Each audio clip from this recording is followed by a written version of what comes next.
कि 2 साल पहले जब मैंने स्टार्ट करा था, मैं एक सीनियर से मिलने गया था दिल्ली में। उनसे मैं मिलने गया, कुछ डाउट्स पूछने थे।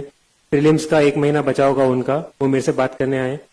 उन्होंने मुझसे पूछा कि बताओ क्या बात करनी है। तो मैं ऐसे जनरल गाइडेंस लेने लग गया कि सर कैसे स्टार्ट करते हैं, ये क्या करते हैं। तो उन्होंने मुझे बहुत सिंपल बात बोली कि तुमने कभी किसी का ब्लॉग पढ़ा? इतने सारे टॉपर्स ने ऑनलाइन लिख रखा है, या इतने सारे लोगों ने ऑलरेडी इतनी बातें बोल रखी हैं, वो तुमने पढ़ी हैं? मैंने बोला नहीं सर। तो उन्होंने बोला कि नहीं, पहले जाओ वो पढ़ कर आओ, उसके बाद में जो डाउट्स हैं वो तुम मुझसे आगे पूछोगे तो तुम डाउट्स भी अच्छे पूछोगे और मैं जवाब भी अच्छे दे पाऊंगा। तुम्हारा भी टाइम बचेगा, मेरा भी टाइम बचेगा। तो उस वक्त मेरे को वो बात थोड़ी अखरी कि यार इन्होंने तो मेरे को कुछ बिना बताए यहाँ से भेज दिया। तो मैं जिस इंटेंशन से गया था, जो मेरा मोटिव था कि यार कुछ तो पता चलेगा, वो उन्होंने बताया नहीं। तो उन टीचर की, उन सर की, सीनियर की बात मेरे को आज वो पता चलती है। और वो बात मैं बोलूंगा कि सबसे पहली वो टिप थी मेरी यूपीएससी को रिलेटेड। और वो टिप आज मुझे पता चलता है कितनी ज्यादा इंपॉर्टेंट टिप है कि आप सबको भी वो चीज करनी पड़ेगी, आप सबको भी वो काम करना पड़ेगा। मैं यहाँ पे आके 10 बातें बोल सकता हूँ, मैं यहाँ पे आके 50 बातें बोल सकता हूँ, बट एज लॉन्ग एज आप वो चीजें नहीं समझते हैं, आप खुद से उसके ऊपर विचार नहीं करते हैं, वो सब आपके कान पे पड़ेंगी, निकल जाएंगी।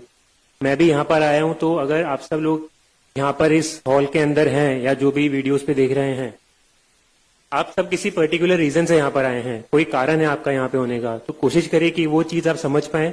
आप यहाँ पे कोई मूवी देखने नहीं आए कि हॉल में जाके 1-2 घंटे बैठ के मूवी देख के आ गए। यहाँ पे या कहीं पे भी इन जनरल लाइफ में ज्ञान बहुत जगह मिलता रहता है, ज्ञान बहुत सारे लोग बोलते हैं। वो कौन सा ज्ञान आपके काम का है, उसको कैसे पिक करना है, उसको कैसे अपनी जिंदगी में अप्लाई करना है, वो आपकी रिस्पॉन्सिबिलिटी है।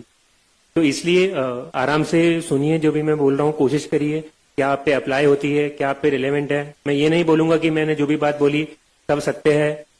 मेरा एग्जाम एक बार में क्लियर हो गया तो मैंने जितनी गलतियां करी होंगी वो हाइड हो चुकी हैं, किसी को पता नहीं चला मैंने क्या गलतियां करी हैं। 4 अप्रैल तक मैं जो भी करता था, जो भी सोचता था, वो मेरी खुद की थिंकिंग थी, वो मेरा खुद का पढ़ने का तरीका था। फिर वो रिजल्ट आया तो अब सब कोई उसको जानने लगा है, सब उसको सही मानने लगा है कि यही सही तरीका है। सही तरीका कुछ नहीं होता है, सही तरीका आपका जो तरीका है जिससे आपको समझ में आता है वो सही तरीका है। इसलिए जो भी, ना केवल मैं, आप कहीं से भी, इवन कोई टीचर भी या कोई भी फीडबैक आपको मिल रहा है तो आपको एक बार समझना है कि वो आप पे कितना लागू होता है। उसके बाद में ही आपको उसे अपने स्ट्रैटेजी के अंदर डाल के आगे बढ़ना है। कोई आपको यहाँ पे कोई जड़ी बूटी नहीं देगा कि यार ये चीज कर लो तुम एग्जाम क्लियर कर लोगे। जितेंद्र सर ने कल बात बोली थी, इलाहाबाद में फेमस है, बाबा बनाते हैं। वो सब लोग फालतू की बोल के चले जाते हैं, बोलते कि ये कर लो वो कर लो, वो कुछ नहीं होता है। करना सब आपको है, ये एग्जाम पूरा आपका है। मैंने भी कोचिंग करी थी, उसके बारे में थोड़ा बताऊंगा, बट उसका भी एक लिमिटेड रोल था। उसके ऊपर मुझे भी साल भर बहुत मेहनत करनी पड़ी थी, उसके बाद में वो रिजल्ट आया था।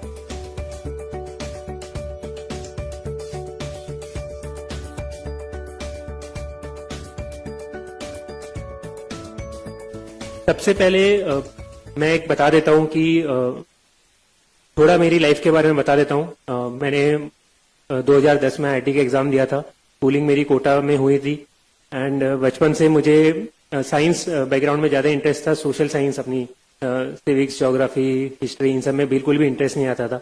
मेरी कोशिश थी कि भाई 10वीं क्लास तक, बोर्ड तक एक बार पढ़ के इनको हटा दूं, फिर 11th के बाद में तो आएगा भी नहीं। बिल्कुल इंटरेस्ट नहीं था, मैं एकदम दूर भागता था उनसे, एकदम रट्टा मार मार के उनको मैंने निकाला था, क्योंकि मेरा पूरा मैथ्स वगैरह में इंटरेस्ट था। फिर कोटा में वैसे एनवायरमेंट भी होता है, तो मैंने आईआईटी का एग्जाम दिया, वो एग्जाम भी क्लियर हो गया। फिर मैं आईआईटी बॉम्बे गया वहां ग्रेजुएशन करने। तब मेरे फादर ने मुझे बचपन से भी बोला था, और फादर मेरे सिविल सर्विसेज में ही है। पहले वो आरएएस थे, राजस्थान एडमिनिस्ट्रेटिव सर्विस में, अभी उनका प्रमोशन हो चुका है, वो आईएएस में है। उन्होंने मुझे बोला था, उनकी खुद की इच्छा भी थी कि वो आरएएस में, तो चाहते थे मुझे एज ए आईएएस देखना। बट मैं क्योंकि उस एनवायरनमेंट में रहा था, बचपन से मैंने सारी चीजें देखी थी, तो कभी मुझे उसका अट्रैक्शन नहीं आया कि यार ये लाल बत्ती की गाड़ी क्या होती है, या ये सोशल स्टेटस क्या होता है, यार ये रिस्पेक्ट क्या होती है। वो सामने दिखता रहता था। मेरे लिए वो घर की मुर्गी दाल बराबर जैसी चीज थी, मुझे कभी इंटरेस्ट नहीं था। नहीं प्लीज आप ताली मत बजाइए, आप सुनिए जो भी मैं बोल रहा हूँ। ताली आप एंड में जितनी बजानी है बजा लीजिएगा। तो मेरा था कि ये चीज तो मैंने देख रखी है लाइफ में, मुझे कुछ और ट्राई करना है, मुझे खुद की जिंदगी बनानी है, मुझे खुद के पैरों पे खड़े होकर कुछ करना है। और मेरा था कि मुझे कभी तो इंडिया के बाहर जाके भी एक बार रहना है या काम करना है। उसी इंटेंशन से मैंने कॉलेज में पढ़ाई भी करी, अच्छे से पूरा ग्रेजुएशन वगैरह करा। और 2014 में जब मेरा फाइनल ईयर था, ग्रेजुएशन हुआ, तब मुझे सैमसंग साउथ कोरिया में जॉब ऑफर मिला था प्लेसमेंट्स में कॉलेज के अंदर। तो तब मुझे बहुत खुशी हुई कि यार बचपन से मेरी ये इच्छा थी, दिली इच्छा थी कि मुझे एक बार बाहर जाना है और वो अपॉर्चुनिटी मेरे सामने है। फिर मेरे फादर ने तब एक बार फिर से बोला कि तुम अभी ग्रेजुएशन कर चुके हो, तुम एलिजिबल हो चुके हो यूपीएससी लिखने के लिए, एक बार कोशिश करो। क्योंकि उन्हें पता था कि मेरे अंदर कितना पोटेंशियल है। मुझे खुद को लगता था कि यार ठीक है, एप्टीट्यूड वगैरह ठीक है, जनरल साइंस मेरे बस की बात नहीं है, मैं कभी न्यूज़पेपर भी नहीं पढ़ता था, कि ये मुझसे कभी नहीं हो सकता। तो मैंने उनको मना करा कि नहीं है। उन्होंने फिर एकदम मेरे से बिना पूछे मेरा फॉर्म भर दिया। 24 अगस्त को एग्जाम था, 23 अगस्त की रात को उन्होंने बताया कि ये लो तुम्हारा एडमिट कार्ड, कल सुबह जाके एग्जाम लिख कर आना। मैंने बोला अगले हफ्ते 10-15 दिन के बाद में मेरी फ्लाइट थी। मैंने बोला कि नहीं, मैं तो जा रहा हूँ, जॉब है। बोला कि ठीक है चले जाओ जॉब पे, मैं फोर्स नहीं कर रहा, बस मेरा मन रखने के लिए एक बार ये एग्जाम जाके दे दो। और नहीं, वो तो होना तो है, वैसे भी नहीं है क्योंकि तुमने तैयारी करी नहीं है, पर पता तो चल जाएगा, क्या पता तुम्हारा कभी बाद में मन बन जाए। मैंने बोला कि नहीं, पहले तो मना करा, फिर उन्होंने दीदी से थोड़ी मिली भगत कर ली थी, उसका भी फॉर्म भर दिया। बोला देखो इसको भी भेज रहा हूँ, ये भी जारी है, तो तुम भी चले जाओ। तो मैंने बोला कि अब ठीक है, घर पे बैठा हूँ, क्या कर रहा हूँ, संडे है, चले जाऊंगा, कोई बात नहीं। अब मैं वहां पर गया, मैंने पेपर खोल के देखा और मुझे कुछ नहीं आया उसके अंदर। पूरा जो पेपर 1 होता है जीएस का, तो होता यह था कि उसके पहले हमेशा GS1 और GS2 जो 2 पेपर होते हैं प्रीलिम्स के, उसके अंदर GS और CSAT वाला दोनों के नंबर जुड़ते थे और कट ऑफ इंजीनियर्स को फायदा होता था कि वो सेकंड पेपर में ज्यादा मार्क्स लेके GS थोड़ा बैलेंस करके 50-60 नंबर लाके वो भी क्वालिफाई कर लेते थे। तो मेरे फादर को भी ये वाली चीज पता थी, उनको ये नहीं पता था कि वो पैटर्न चेंज हो चुका, उसी साल से चेंज हुआ था। तो उन्होंने मेरे को भेज दिया कि अरे तुम्हारा हो जाएगा, तो इसके अंदर जितना मैक्सिमम ला सकते हो लाओ, उसके अंदर काम निकाल लेना। अब गया, अब उसके अंदर तो CSAT वाला तो वैसे ही क्वालिफाइंग हो चुका है, कुछ काम का है भी नहीं, और GS वाला था, उसके अंदर मेरा डब्बा गोल। मैं पेपर खोल के बैठा, मुझे कुछ आता नहीं है। मैंने सोचा कि चलो कुछ एलिमिनेशन करके आ जाएंगे। पहली बार मैंने उसके 5 साल पहले IIT का एग्जाम दिया था, वहां पे तो एलिमिनेशन तो फिर भी हो सकता था कि चलो नहीं आया तो कुछ उल्टा तिगड़म बिठा के सवाल कर सकते हैं मैथ्स के, फिजिक्स के। यहाँ पे तो कुछ तिगड़म ही नहीं बैठती है, हमेशा 2 ऑप्शन तो फंसते ही फंसते हैं। B और C एलिमिनेट कर दी तो A और D में तो तुक्का मारना ही पड़ेगा, बिना कॉन्फिडेंट मैं कर ही नहीं सकता हूँ। और ये आप सबको पता है, फिल्म्स के अंदर 70-75% क्वेश्चन ऐसे ही होते हैं कि बहुत ही कम स्टूडेंट्स कॉन्फिडेंटली कर पाते हैं, उन्हें कहीं ना कहीं तो गेस करना पड़ता है। तब तो मेरा कोई बेस भी नहीं था, कुछ कंसेप्ट भी नहीं थे, और न्यूज़पेपर मैंने पढ़ा हुआ नहीं था। तो मैं जाकर एग्जाम में 15 मिनट मैंने करा, कुछ नहीं हुआ। फिर मैं उठ के टीचर को बोलने लगा कि ma'am I want to go, मेरे ये हो गया मेरा पेपर। उन्होंने बोला कि नहीं, यू हैव टू सिट, आपको बैठना पड़ेगा पूरा 2 घंटा। अब मैंने सोचा क्या करूं, मैं जाके वहां पे हेड डाउन करके सो गया, क्योंकि एग्जाम तो मेरे को कुछ आता नहीं था। फिर मैं सवा घंटे के बाद में उठा, देखा कि बाकी बच्चे कुछ कर रहे थे। मैंने बोला कि चलो अपन भी थोड़ा कर लेते हैं, थोड़ा अपन तुक्केबाजी तो भिड़ा लेते हैं कि क्या होगा, ज्यादा से ज्यादा नेगेटिव आएंगे, पर एग्जाम तो अपन को क्लियर करना नहीं है। तो मैंने कुछ तुक्केबाजी करी और पेपर में देकर आ गया, घर पे आराम करा, पापा को बोल दिया कि जो होगा मुझे तो मतलब का भी नहीं है, बताना भी मत कि कितने मार्क्स से क्या रिजल्ट था। फिर उसके कुछ 7-8 में तो आराम से जॉब करने चले गया। 7-8 महीने बाद उनका फोन आया कि ऐसे ऐसे हुआ है, तुम्हारा होना तो था नहीं, तो हुआ भी नहीं, और कितने मार्क्स तुम्हारे CSAT में कुछ बहुत अच्छे नंबर आए हैं, क्योंकि वो मेरा स्ट्रांग था, और GS में होंगे सिंगल डिजिट या कुछ 10-15-20 नंबर से ऊपर नंबर नहीं होंगे मैं 200 के अंदर से। तो देख के पता चल गया कि अपने बस की बात नहीं है UPSC, खासकर GS, क्योंकि मेरा कभी स्ट्रांग था ही नहीं। फिर मैंने बाहर, जो मेरा इंटेंशन था कि बाहर नौकरी करी, कभी बीच में UPSC के लिए सोचा भी नहीं, क्योंकि मेरा था कि अभी नौकरी मिली, इसमें अच्छे से करना है, मुझे ध्यान भी अपना कहीं और बांटना नहीं है। तो मैंने अपना सारा जॉब करी 1.5 साल। फिर कुछ चीजें ऐसी हुई, वहां पे काम पसंद नहीं आया। फिर मैंने सोचा कि इंडिया मूव करके काम करते हैं, और बाहर रहना भी मेरे को इतना पसंद नहीं आया, इंडिया की जो लाइफ मेरे को बेटर लगती थी। तो फिर मैं शिफ्ट करके बैंगलोर आ गया। बैंगलोर के अंदर मैंने जॉब करी, और जॉब करते वक्त बैंगलोर में कुछ 7-8 महीने जब निकले होंगे, दिवाली का टाइम था 2016 का, मैं 2016 मार्च में इंडिया आ गया था। तो जब अक्टूबर-नवंबर का टाइम आया, तब तक आते आते जो नेचुरल चीज है कि जैसे जैसे एज बढ़ती जाती है, थोड़ी लाइफ में सीरियसनेस भी होती है। कब हम हमेशा मजाक नहीं कर सकते हैं कि आज मस्ती कर ली, कल कोई मूवी देखने चले गए, परसों गेम खेलने चले गए, फिर वीडियो गेम खेल रहे हैं, ये हमेशा नहीं कर सकते, कहीं तो लाइफ में सीरियस होना पड़ता है। तो उस वक्त था जब मैंने सोचना विचारना शुरू करा, और वहाँ बैंगलोर का ट्रैफिक भी ऐसा था कि आधा पौन घंटा मैं कैब में बैठा रहता था ऑफिस जाने के लिए, तो और कुछ काम था भी नहीं। तो मैं बैठे बैठे यही सोचता था कि मैं क्या कर रहा हूँ, मुझे क्या करना है। तब मेरे दिमाग में ये सब ख्याल आने लगे कि मेरी जो बाहर लाइफ थी वर्सेस जो मेरी बेंगलोर में लाइफ है, जो मेरी इंडिया में लाइफ है, उसमें बहुत सारा अंतर है, बहुत सारे इश्यूज हैं। और जो वहां पे जिस तरह की ईज ऑफ लिविंग थी कि बड़े आराम से चीजें हो रही है, कुछ सोचना ही नहीं पड़ रहा है, वैसी जिंदगी यहाँ पे नहीं है। और मैं चाहूंगा कि वैसी जिंदगी यहाँ पे होनी चाहिए। तो जैसे बैंगलोर का ट्रैफिक का मैंने बताया, तो ट्रैफिक का देख के लगता था कि यार ये ट्रैफिक में ये ऐसे क्यों कर रखा है, ये थोड़ा ऐसे कर सकते हैं तो ये निकल जाएगा। ये तो बहुत कॉमन सेंस की चीज है। ये एक बस स्टैंड है, वो उन्होंने एक ब्रिज है उसके बीच में बस स्टैंड बना रखा है, तो बसेस वहां पे रुकी तो ट्रैफिक जाम होना ही है। तो सबको लगता था ये वाटर स्केर्सिटी है, पानी की कमी बैंगलोर में बहुत तेजी से होती जा रही है, अभी भी इशू चल ही रहे हैं। तो तब से मुझे लगता था कि यार ये सारे चैलेंजेस हैं, और अगर मैं बाहर बैठे बैठे अगर मैं इंडिया में रह रहा हूं और अगर मैं इनको बस क्रिटिसाइज कर रहा हूं कि ये क्या है, ये गंदा है, बाहर अच्छा था, तो मैं मतलब इतना मेरे को इधर मिला है, मैंने सब कुछ पढ़ाई करी है, तो मैं उसके साथ ही गलत चीज कर रहा हूं।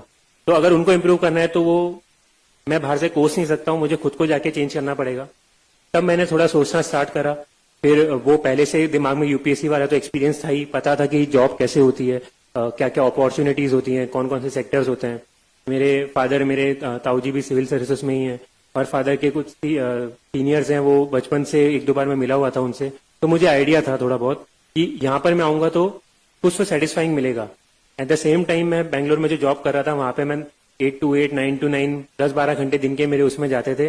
महीने के एंड में मेरी सैलरी आती थी, काफी अच्छी सैलरी थी, बट उसको ना मैं कहीं यूज करता था, ना उससे मुझे सेटिस्फेक्शन मिलता था कि यार मैं कुछ अच्छा इंप्रूव कर पा रहा हूँ या कुछ भी अच्छी चीज हो रही है उससे, बस से मेरा फायदा हो रहा है। और मेरा फायदा भी वो केवल मॉनिटरी फायदा है कि मैं आज जाके अगर मैं मान लो 1000 रुपए की शर्ट खरीदता हूं तो मैं कल जाके 5000 की शर्ट खरीद लूंगा, उसके ऊपर तो मैं खर्च कर भी नहीं सकता हूँ। तो मुझे लगने लगा, फिर मैंने घर पे बात करी, अपने फादर से बात करी, बीच में यूएस वगैरह का ऑप्शन भी आया कि मैं यूएस भी शिफ्ट कर सकता हूँ, वहां पे पढ़ाई की भी अपॉर्चुनिटी मिली। बट फिर बीच में मेरे ऑफिस वालों ने मेरे को महीना 2 महीना वहां पे भी भेजा। तब मुझे वहां की भी लाइफ दिखी, मुझे पता चल गया कि नहीं, कोरिया भी पसंद नहीं आया, यूएस भी पसंद नहीं आया, मतलब अपन को बाहर रहना पसंद नहीं है, अपने लिए इंडिया सही जगह, अपन को इंडिया में रह के ही कुछ अच्छा करना। इसलिए फिर मैं सोचने लगा कि यूएस का तो मैंने ऑप्शन कैंसिल कर दिया और घर पे बात करने लगा। तो मैंने 5-6 महीने लगाए, बार बार हर महीने में घर जाता था, पूछता था, बात करता था जितने लोगों से हो सके, तो खासकर वो भी केवल घर के अंदर, और एक से एक या 2 लोग, ऐसा भी नहीं कि मैंने 10 जनों को या दोस्तों को भी बता दिया कि मैं ये सोच रहा हूँ, क्योंकि बहुत सारी ओपिनियन आती है, जो वो सब अपन को जो सोचना होता है, अपन को करना होता है, वो उनसे इन्फ्लुएंस होती है। अल्टीमेटली जो आपको अंदर से चाहिए वो आपको ही पता है, या ज्यादा से ज्यादा जो आपके क्लोज वंस है, आपकी फैमिली है, वही आपको बता सकते हैं, वही लोग हैं जो आपको सही एडवाइस देंगे। बाकी तो उनके हिसाब से जो सही है वो बताते हैं। इसलिए मैंने सोचा कि इन्हीं लोगों से पूछता हूँ। फिर सोच समझ के मैंने डिसाइड करा, बताया कि सब जगह पॉजिटिव नेगेटिव होते हैं, कि तुम सिविल सर्विसेज में भी आओगे तो ऐसा नहीं है सब कुछ अच्छा होगा, इश्यूज होंगे, लोगों को ट्रांसफर का बहुत टेंशन रहता है, कहाँ ट्रांसफर कर देंगे, या लोगों को पॉलिटिकल इंटरफेरेंस का डर रहता है, बहुत सारी चीजें होती हैं। वही मैंने बात करी तो उन्होंने बताया कि हर जगह पॉजिटिव्स नेगेटिव्स होते हैं। सिविल सर्विसेज में जरूरी नहीं है कि सब कुछ अच्छा होगा, जरूरी नहीं है सब कुछ गंदा होगा। अगर तुम जहां सेटिस्फेक्शन लेना चाहते हो, जो काम करके तुम अच्छा काम करना चाहते हो, वो जरूर यहाँ पे मिलेगा। ये मैंने 3, 5, 4, 5, 10 लोगों से पूछ लिया था, सुन लिया था, तो इसका मुझे पता था कि अगर मैं अच्छा ही ढूंढूंगा तो मेरे को अच्छा ही मिल जाएगी, बट अगर मैं केवल बुराई ढूंढूंगा उस चीज के अंदर तो मेरे को बुराई भी मिल जाएगी। और अगर मैं प्राइवेट जॉब कंटिन्यू करता हूँ तो वहां पे भी है कि ठीक है, मेरे को अच्छी सैलरी मिल रही है, सब कुछ बढ़िया है, मैं अच्छी लाइफ जी सकता हूँ, मैं महंगी कार खरीद ली, ये कर लिया, जो करना है मैं कर सकता हूँ, but at the same time जो सेटिस्फेक्शन है कि मैं कुछ अच्छा काम कर रहा हूँ, वो वहां पे नहीं मिलता है। या मैं बैंगलोर में हूँ, वहां पे ट्रैफिक में फंस रहा हूँ, तो पता है कि वो भी नेगेटिव ही हुआ उस जॉब का। तो मुझे वो मैंने जब कंपेयर करा दोनों चीजों को, तब मैंने सोचा नहीं, सिविल सर्विसेज का एग्जाम देंगे। फिर मैंने मेरी जॉब छोड़ी, मई 2017 में मैंने मेरी जॉब छोड़ी थी। उसके बाद में मैंने मेरी प्रिपरेशन स्टार्ट करी। ये एग्जाम मेरा 1 साल का या मेरा 1.5 साल का टाइमलाइन था।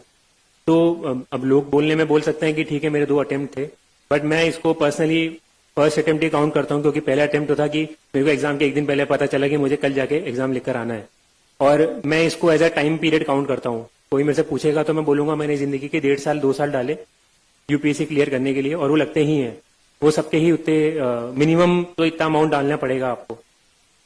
तो ये मेरी टाइमलाइन थी जो मैंने बताई आपको। अब इसमें आप नोट करेंगे तो सबसे पहले मैंने सबसे बल्क में जो टाइम बताया वो क्या था, मेरा यूपीएससी में आने का जो थॉट प्रोसेस, जो मैंने स्टार्टिंग के तैयारी शुरू करने के पहले 5-6 महीने डाल दिए सोचने में कि मुझे एग्जाम देना है, क्यों देना है, क्या फायदा।